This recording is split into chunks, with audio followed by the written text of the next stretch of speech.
Hello, knife സൂക്കൊക്കെ ഇറങ്ങിയതാട്ടോ ഞങ്ങളെ റൂമിൽ നിന്ന് കുറച്ച് അടുത്തായിട്ടുള്ള ഒരു സൂക്കാട്ടോ നൈഫ് സൂക്ക്. ഒരുപാട് സാധനങ്ങൾ നമുക്ക് അവിടെ പർച്ചേസ് ചെയ്യാൻ പറ്റും. പക്ഷേ മെയിനായിട്ട് അവരവിടെ കൊടുക്കുന്നത് അബായ, പാകിസ്ഥാനി വെയേഴ്സ്, ഇതൊക്കെയാണ് മെയിനായിട്ട് നമുക്ക് അവിടെ കാണാൻ പറ്റുക. അതേപോലെ ജ്വല്ലറീസ് ഉണ്ട്, മേക്കപ്സ് ഉണ്ട്. ഇനിയിപ്പോൾ ഹിജാബിൻ്റെ കളക്ഷൻ ആയിക്കോട്ടെ, ഒരുപാട് ഹിജാബിൻ്റെ കളക്ഷൻസ് നമുക്ക് അവിടെ നിന്ന് കിട്ടും കേട്ടോ. അതിപ്പോൾ പല മെറ്റീരിയലിലുള്ള ഹിജാബ് കളക്ഷൻസ് നമുക്ക് അവിടെ കാണാൻ പറ്റും. അതായത് ഓരോരോ ചെറിയ ചെറിയ സ്റ്റോളിൽ പലതരം അബായാസും പലതരം ഡ്രസ്സസുമാണ് അവരവിടെ കൊടുക്കുന്നത്. ഒരുവിധം നാട്ടിലേക്ക് പോകുന്ന ആൾക്കാരൊക്കെ പർച്ചേസ് ചെയ്യാൻ വരില്ല, അബായ പർച്ചേസ് ചെയ്യാൻ മെയിനായിട്ട് വരില്ല ഇങ്ങോട്ടാട്ടോ.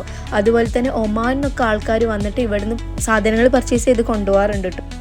സിമ്പിൾ അബായ മുതൽ ഭയങ്കര പാർട്ടി വെയർ ആയിട്ടുള്ള നല്ല ഹെവി അബായാസ് വരെ നമുക്കവിടെ കാണാൻ പറ്റും കേട്ടോ. ഞാൻ സിമ്പിളും അതേപോലെ പാർട്ടി വെയറും ഒരേപോലെ ഇഷ്ടപ്പെടുന്ന ഒരാളാട്ടോ. എന്തോരം കളക്ഷൻസാണ് നോക്കിക്കേ പാർട്ടി വെയർ അബായിൽ.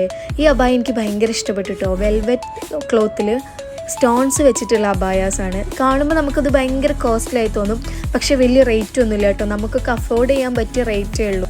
ഇനി പർച്ചേസൊക്കെ ചെയ്ത് മടുക്കുകയാണെന്നുണ്ടെങ്കിൽ ഉള്ളിൽ തന്നെ ചെറിയ ചെറിയ സ്റ്റോളിൽ നമുക്ക് വെള്ളം അതേപോലെ ചെറിയ സ്നാക്സൊക്കെ നമുക്ക് വാങ്ങിക്കാൻ കിട്ടും.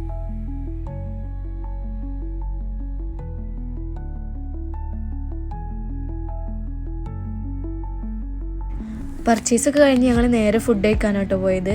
മുഹൈസ്നയിലുള്ള ഡോണർ ഇസ്താൻബുൾ എന്ന് പറഞ്ഞൊരു ടർക്കിഷ് റെസ്റ്റോറൻറ്റിലാണ് ഞങ്ങൾ പോയത് കേട്ടോ.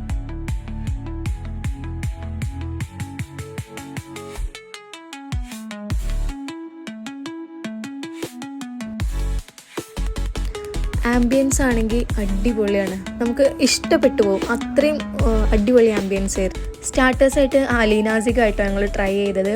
ഒരു മട്ടൻ്റെ ഡിഷാണ്, അതേപോലെ ക്രീമിയാണ് അടിയിൽ വരുന്ന സോസ് എന്ന് പറയുന്നത്.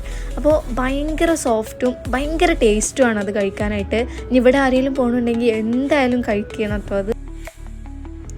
മെയിൻ കോഴ്സിൽ ഞങ്ങൾ അവരുടെ റൈസും അതേപോലെ അവരുടെ റൊട്ടി പറയാതിരിക്കാൻ വയ്യ, ഭയങ്കര സോഫ്റ്റ് ആയിരുന്നു. പിന്നെ ചാർക്കോൾ ചിക്കനുമാണ് ഞങ്ങൾ ഓർഡർ ചെയ്തത് കേട്ടോ. ഫുഡൊന്നും ഒരു രക്ഷയില്ലായിരുന്നു, അടിപൊളിയായിരുന്നു.